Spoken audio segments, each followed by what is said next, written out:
안녕하세요. 코인 알려주는 남자입니다. 비트코인 가격은 37K를 넘어 아주 중요한 가격대에 도전을 하고 있습니다. 앞으로의 방향성에 대해서 이야기를 해보고, 비트코인이 점점 더 개인의 손을 떠나서 기관과 국가의 손으로 옮겨지고 있는 모습을 보면서 우리가 어떻게 이 상황에 대해서 대응을 해야 되는지 이야기해 보도록 하겠습니다. 판이 완전히 새롭게 짜여지고 있습니다. 그 부분 같이 이야기 나눠보도록 하겠습니다. 비트코인을 가장 많이 들고 있는 10개의 월렛을 보게 되면 개인은 사토시 나카모토 한 명밖에 없습니다. 모두 다 기관과 정부 이런 것들로 되어 있는 걸 확인할 수 있는데요. 이 부분은 신경 쓰지 않았지만 점점 더 기관과 정부가 비트코인을 많이 확보해 가고 있는 그런 모습을 확인할 수 있는 아주 중요한 지표라고 볼 수 있습니다. 이게 블랙록의 비트코인 현물 ETF 승인이 신청이 되면 그 뒤에는 더 가속화가 될 것이고, 그렇게 되면 개인이 가지고 있는 물량보다도 이 물량들이 기관과 정부 더 큰 조직으로 옮겨갈 것이다. 이런 것들을 예상을 해볼 수 있습니다. 또 구체적으로 비트코인을 1000개 이상 들고 있는 이 고래의 숫자가 점점 더 많이 늘어나고 있는 걸 확인할 수 있습니다.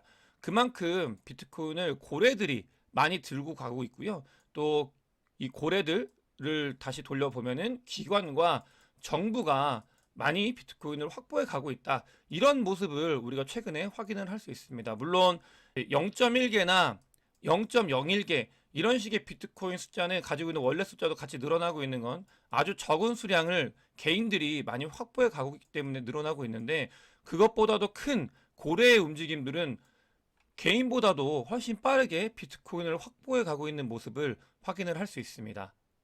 그만큼 우리도 이 코인 시장에서 플레이를 하고 있지만, 기저에서 비트코인이나 코인들을 점점 더 기관과 국가들이 얼마나 이제 확보하려고 하는 것들이 보이는지, 이런 시작점인지를 알 수 있고, 어제 아르헨티나 대통령 선거가 끝났는데 아르헨티나 대통령으로 당선되신 분이 아주 강경 우파 경제학자라고 하십니다. 여기 이분 출신인데, 저는 봤을 때 봐야 되는 거는 이분이 중앙은행을 이제 없애버리겠다. 중앙은행은 진짜 말도 안 되는 제도다라고 하면서 비트코인이 그런 것들을 대신할 수 있다.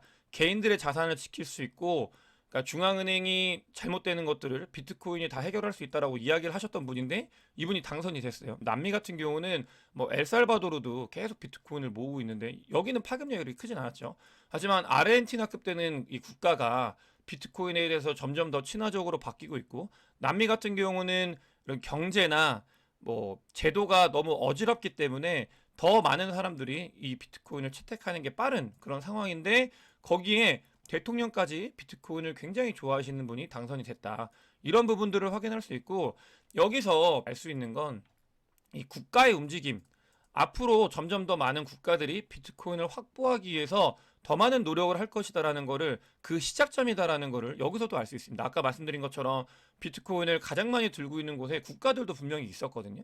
그런 움직임들이 과거에는 없었는데 생겨나고 있는 거예요. 점점 더 많이 우리가 모르는 사이에 비트코인이 흘러가고 있는 거죠. 스며들고 있는 그런 상황인데, 우리가 이런 부분들은 반드시 인지를 해야 돼가지고 비트코인이 왜 중요한지, 우리가 비트코인 확보 전쟁에 절대로 뭐 뒤처지면 안 되는지가 점점 더 노골적으로 가시화될 수 있다. 그런 것들을 확인할 수 있습니다.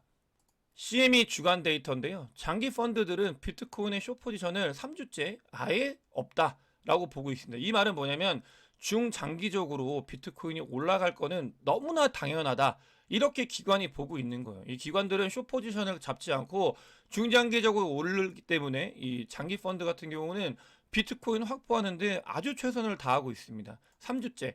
그러니까 지난주 같은 경우는 비트코인과 코인 시장이 주춤하면서 좋지 않은 모습을 보였지만, 이 기관들은 이런 단기적인 움직임은 전혀 중요하지 않다. 비트코인이 가야 되는 방향, 가고 있는 방향을 봤을 때 숏 포지션은 말이 안 된다. 이렇게 보고 있습니다.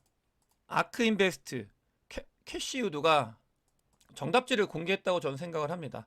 계속 두 가지의 행동을 하고 있죠. 첫 번째는 GBTC를 던지고 있습니다. 이 GBTC를 던지는 거는 본인들도 비트코인 현물 ETF를 신청을 했기 때문에 굳이 GBTC가 필요 없는 부분이 있고, 또 두 번째로 말씀드렸던 게 프리미엄 마이너스 40% 이상일 때 GBTC를 매수를 했다고 말씀을 드렸어요. 이때가 비트코인이 16K, 그 다음에 17K일 때였습니다. 그렇게 되면은 이걸 실제로 매수한 거는 비트코인이 10K 정도였을 때였는데요. 요럴 때 매수를 한 거니까 너무나 비트코인에 대한 플러스가 크죠. 그래서 수익 실현하는 부분도 있다. 이렇게 두 가지에 대해서 말씀을 드렸고, 두 번째로 GBTC는 팔고 있는데 아크가 코인베이스 주식, 코인을 매수하고 있습니다. 이 코인베이스 주식을 매수하고 있는데 이유는 명확합니다. 코인베이스 주식은 불장이 왔을 때 비트코인이 올라가는 것뿐만이 아니고요. 알트들 달리는 것들까지도 모두 먹을 수 있는 아주 좋은 투자 수단이거든요. 이 아크인베스트, 캐시우드 같은 경우는 불장이 언제 올지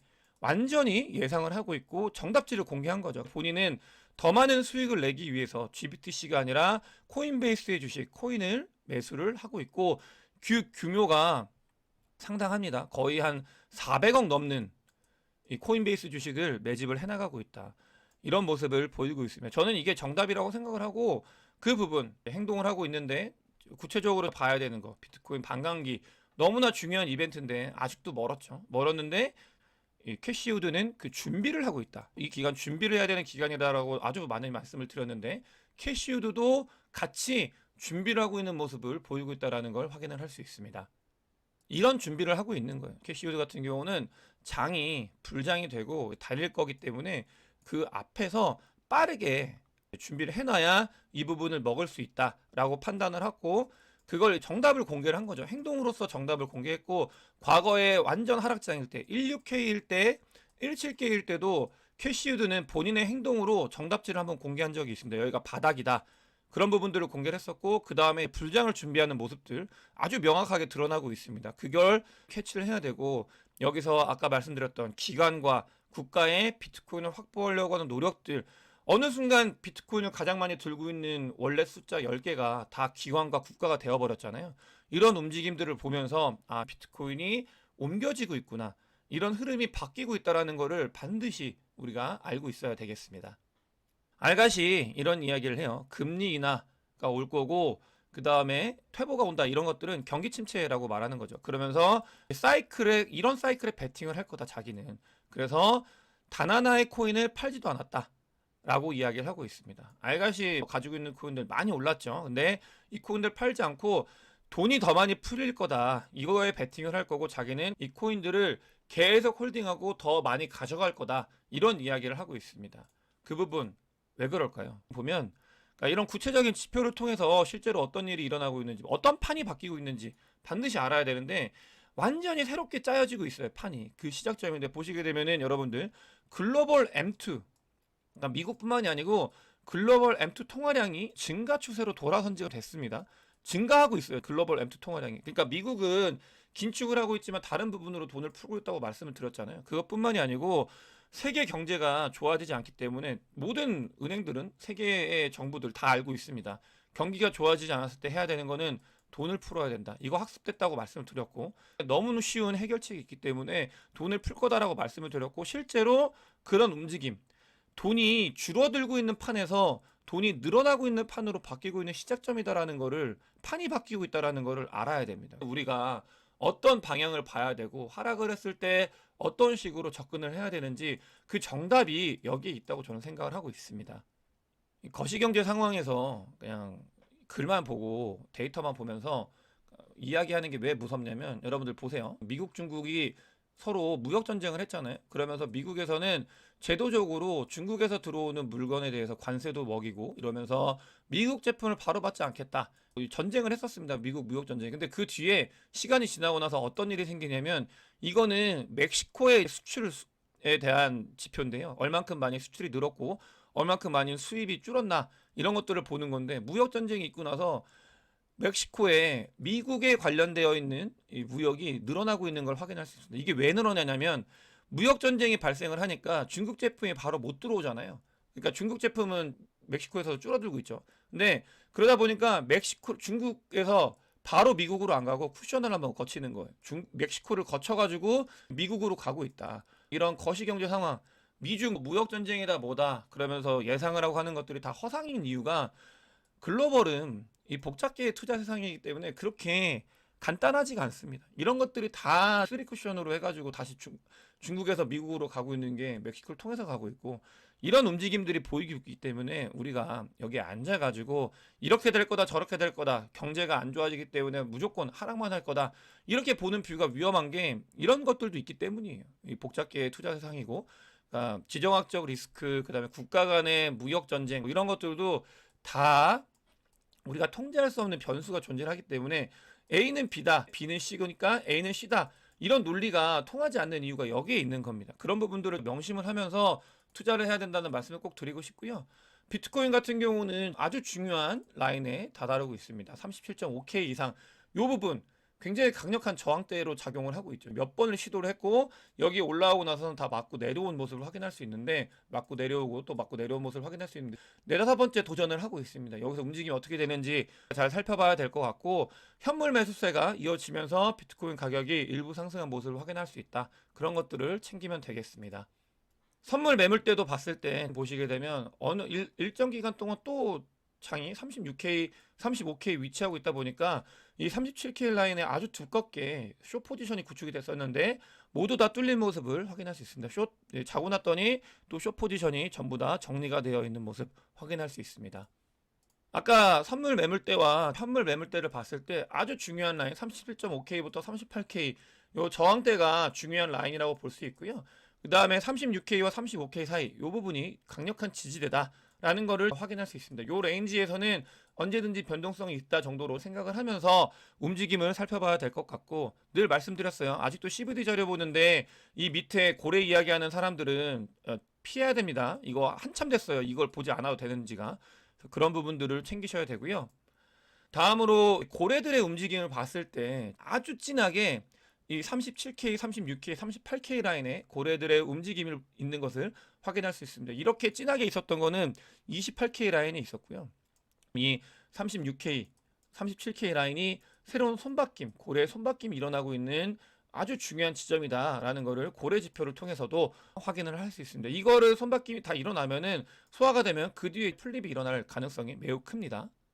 제가 판이 바뀌고 있다라는 말씀을 아까 드리면서 글로벌 M2 통화량을 말씀을 드렸는데, 그 부분뿐만이 아니고 판이 바뀌고 있는 거는 이 기사를 통해서 확인을 해야 됩니다. 이 기사가 가상화폐 테마주 129개사를 조사 착수한다, 무늬만 신사업 집중 점검한다, 이게 테마주기 때문에 그러니까 문제가 있다, 이런 것들도 봐야 되는데, 이 기사를 통해서 우리가 봐야 되는 진짜 핵심은 뭐냐면, 여러분들 우리나라가 기업 회계 기준이 바뀌어요. 그러면서 공시 기준도 바뀌게 되고 기업들이 비트코인이나 코인들을 가져갈 수 있는 그런 포지션, 법인들이 없지만 이런 포지션으로 움직이고 있습니다. 법이, 기관들이 가질 수 있다, 기업들이. 근데 가상화폐 테마주 무늬만 신사업하는 데가 이미 129개가 넘는다는 거예요. 나는 코인이다, 나는 비트코인이나 코인이 아주 묻어있다라고 하는 곳이 129개사가 넘어가는데, 만약에 여러분들 실제로 비트코인을 기업들이, 그다음에 법인들이 들고 있을 수 있게 됐다고 생각을 해보세요. 제가 예전에도 한번 말씀을 드렸는데, 그럼 비트코인 마이크로 스트래티지가 비트코인 들고 있다는 이유로 그냥 주식이 쭉쭉 오르잖아요. 그런 것처럼 이런 테마에 편승하려고 코스닥 얼마나 그런 거 좋아합니까? 그런 것들이 비트코인을 예를 들어서 100개씩 사요. 100BTC. 다 바이프레셔입니다. 실제로 바이프레셔가 일어날 수 있는 가능성이 있고, 그런 것들이 꿈틀꿈틀 대고 있는 거다. 너무나 하고 싶어 한다.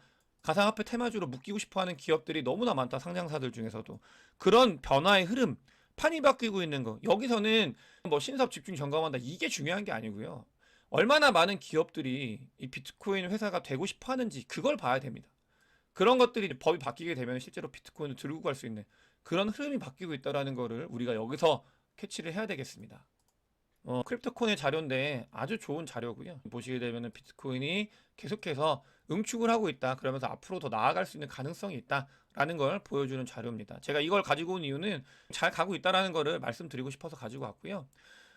이더 관련돼서 고래가 다시 이더를 매집을 해나가기 시작을 했습니다. 그런 스마트한 움직임을 보이고 있는 것들을 제가 확인을 했고, 제가 그래서 이더리움 아직 관심 받고 있죠. 여러 많은 분들이 이더리움과 그 둘러싸고 있는 L2들 관심을 가져야 될 때다 라는 말씀을 자주 드리긴 하는데, 승부가 아니라 내년 초에 승부기 때문에 모아간다면 아주 좋은 성과를 보일 수 있지 않을까, 이런 생각을 계속해서 가지고 있습니다. 오늘 영상이 도움이 되셨으면 구독과 좋아요, 많은 공유, 댓글 부탁드리겠습니다. 영상 봐주셔서 대단히 감사합니다.